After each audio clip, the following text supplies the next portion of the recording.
Assalamualaikum warahmatullahi wabarakatuh. Semangat pagi, sehat walafiat, alhamdulillah. Bagaimana anak-anakku kabar kalian pada pagi hari ini? Semoga kita semua senantiasa dalam keadaan sehat walafiat, senantiasa dalam lindungan Allah Subhanahu wa taala, dan juga senantiasa dalam curahan kasih sayangnya. Amin amin ya rabbal alamin. Baiklah, sebelum kita memulai pembelajaran kita pada pagi hari ini, di mana kita masih dalam rangka pembelajaran jarak jauh, Bapak kembali mengingatkan kepada kalian untuk melaksanakan protokol pembelajaran jarak jauh, yaitu yang pertama, kalian agar tetap untuk belajar di rumah, dan juga jangan lupa untuk melaksanakan atau menunaikan sholat 5 waktu, dan juga tentunya berzikir kepada Allah Subhanahu wa taala. Dan jangan lupa untuk senantiasa membantu orang tua, dan juga jika kalian ingin keluar rumah, jangan lupa untuk menggunakan masker dan juga cuci tangan sebelum dan setelah beraktivitas. Baiklah, sebelum kita memulai pembelajaran kita pada pagi hari ini, mari kita berdoa, kita bermunajat kepada Allah Subhanahu wa taala dengan membaca surat Al-Fatihah.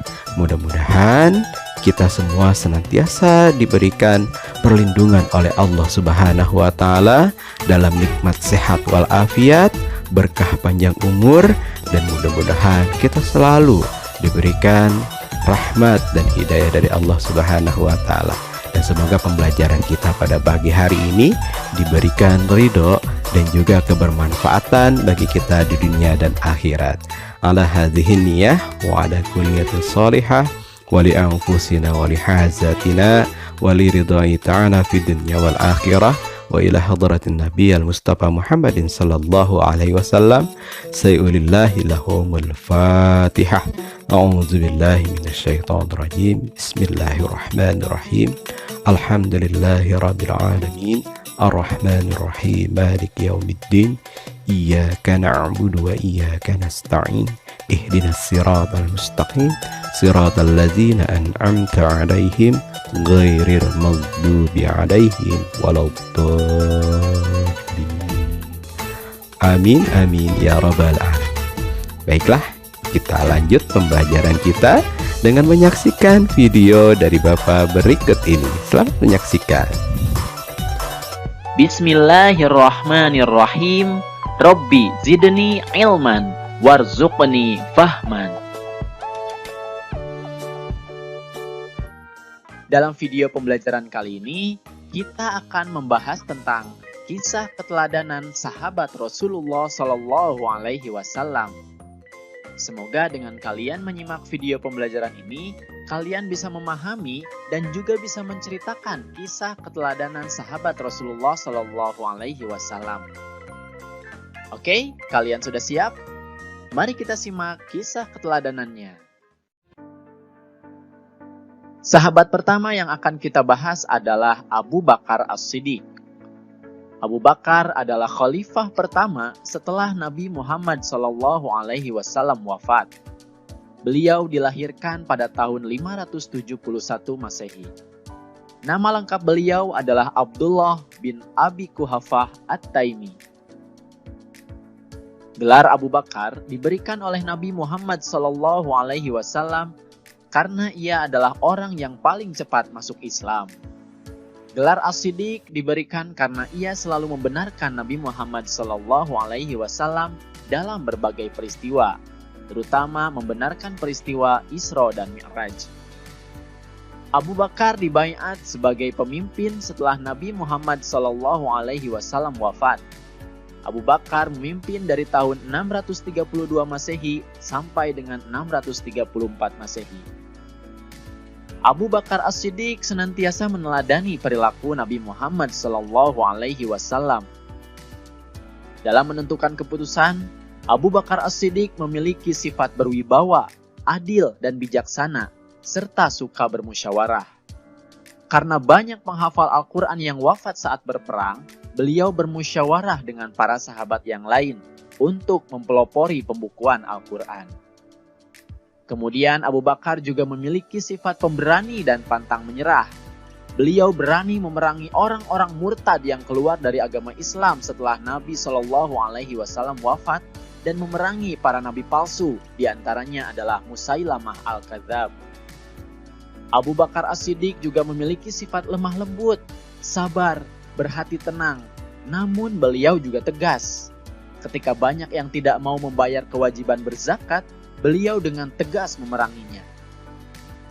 Kemudian Abu Bakar As-Siddiq juga memiliki sifat dermawan, rendah hati, dan sangat memperhatikan rakyatnya. Beliau pernah menginfakkan seluruh hartanya di jalan Allah Subhanahu wa Ta'ala. Beliau juga tetap mau menolong seorang wanita kampung untuk memerah susu kambing meskipun setelah menjadi khalifah.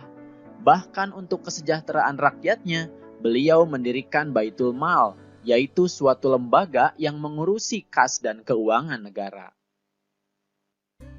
Selanjutnya adalah Umar bin Khattab. Umar bin Khattab adalah khalifah kedua setelah Abu Bakar As-Siddiq. Umar bin Khattab mempunyai nama lengkap Umar bin Khattab bin Abdul Uzza. Umar bin Khattab menjadi khalifah sejak tahun 634 Masehi sampai dengan 644 Masehi. Umar bin Khattab adalah seorang yang cerdas dan suka bermusyawarah.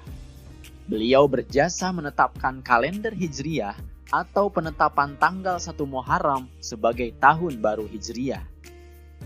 Umar bin Khattab juga adalah seorang yang tegas dan berwibawa, serta pemberani. Beliau berani memerangi orang-orang yang memusuhi Islam. Dalam memimpin, Umar bin Khattab adalah seorang pemimpin yang hidup sederhana.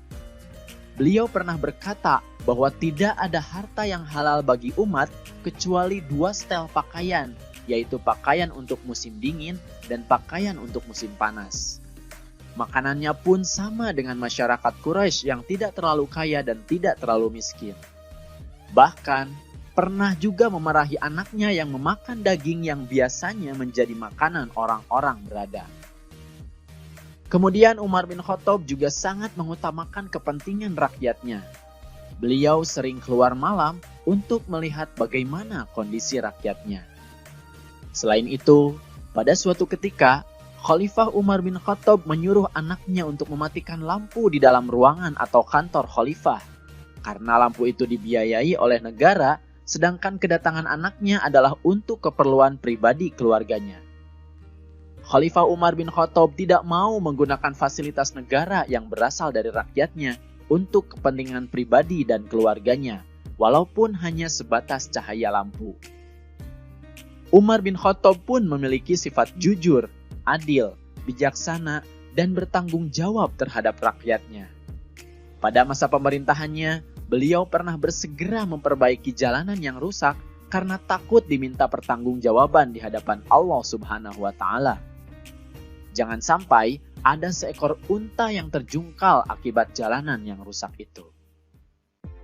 Sahabat yang ketiga adalah Utsman bin Affan. Khalifah Utsman bin Affan memerintah selama 12 tahun atau dari tahun sekitar 644 Masehi sampai dengan 656 Masehi.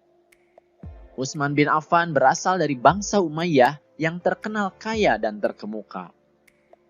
Di masa pemerintahannya, Utsman bin Affan melakukan kodifikasi, yaitu menyusun atau membukukan mushaf Al-Quran, karena beliau khawatir akan terjadi perbedaan Al-Quran.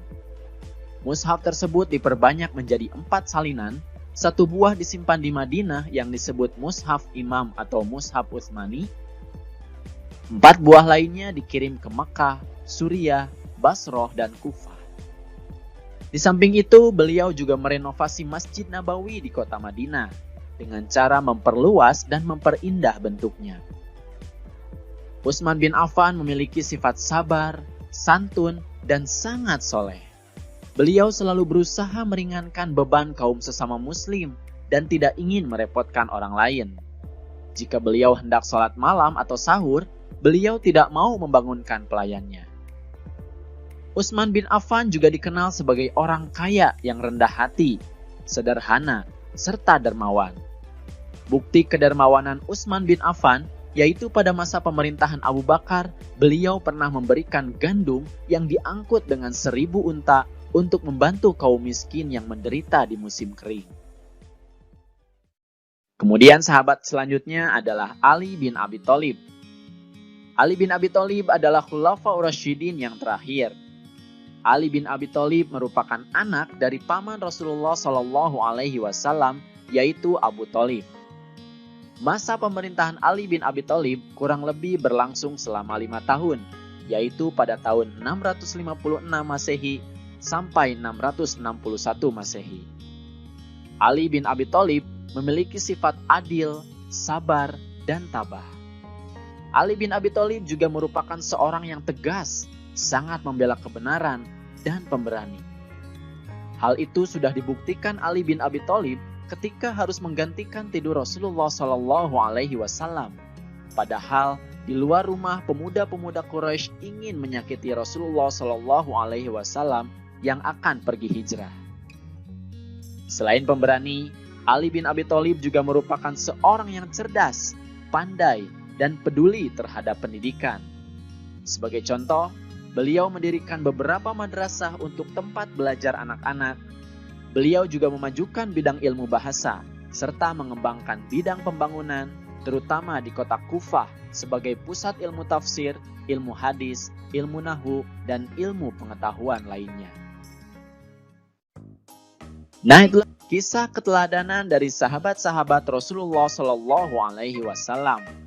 Semoga dengan kalian menyimak video pembelajaran tadi, kalian bisa memahami dan juga bisa menceritakan kisah keteladanan para sahabat Rasulullah Shallallahu Alaihi Wasallam. Terutama kalian juga bisa menunjukkan sifat terpuji yang ditunjukkan oleh mereka.